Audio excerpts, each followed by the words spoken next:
नमस्कार दोस्तों, आज है 9 दिसंबर और दिन मंगलवार है। आज के फटाफट न्यूज में आपका स्वागत है। तो चलिए शुरू करते हैं, लेकिन उससे पहले हमारे वीडियो को लाइक करके चैनल को सब्सक्राइब कर लीजिए। तो चलिए शुरू करते हैं। प्रधानमंत्री नरेंद्र मोदी ने सोमवार को लोकसभा में वंदे मातरम के 150 वर्ष पूरा होने पर चर्चा की। उन्होंने कहा, वंदे मातरम अंग्रेजों को करारा जवाब था। ये नारा आज भी प्रेरणा दे रहा है। आजादी के समय भारत महात्मा गांधी को भी यह पसंद था। उन्हें यह गीत नेशनल एंथम के रूप में देखता था।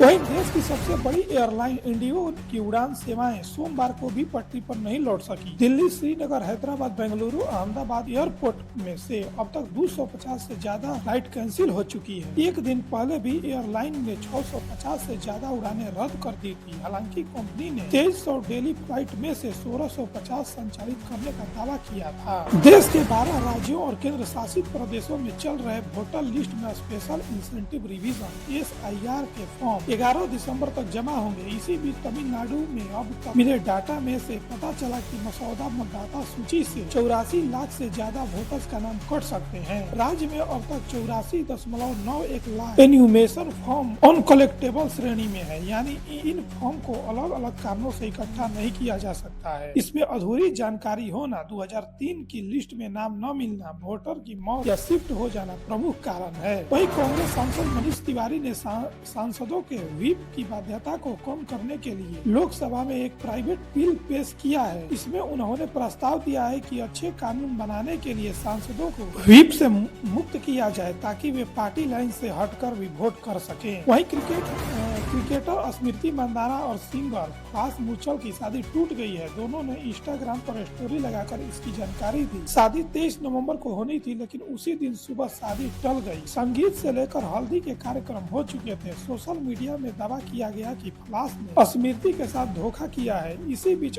स्मृति ने सोशल मीडिया अकाउंट से शादी से जुड़ी सभी तस्वीरें हटा दी थी।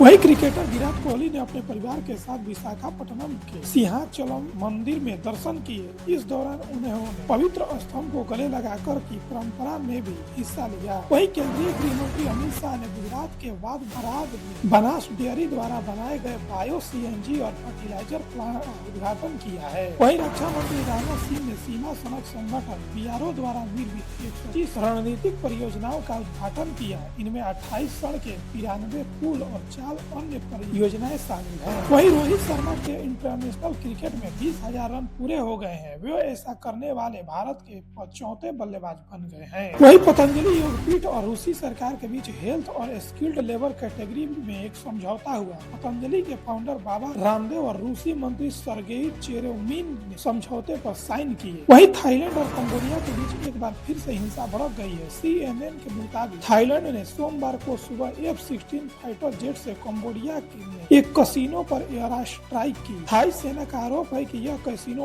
असल में कंबोडियाई सैनिकों के बेस बन चुका था, जहां भारी हथियारों और ड्रोन रखे जा रहे थे। इसके अलावा कंबोडिया अपनी सेना को नई जगहों पर तैनात कर रहा था। इसी वजह से उसे हवाई हमला करना पड़ा।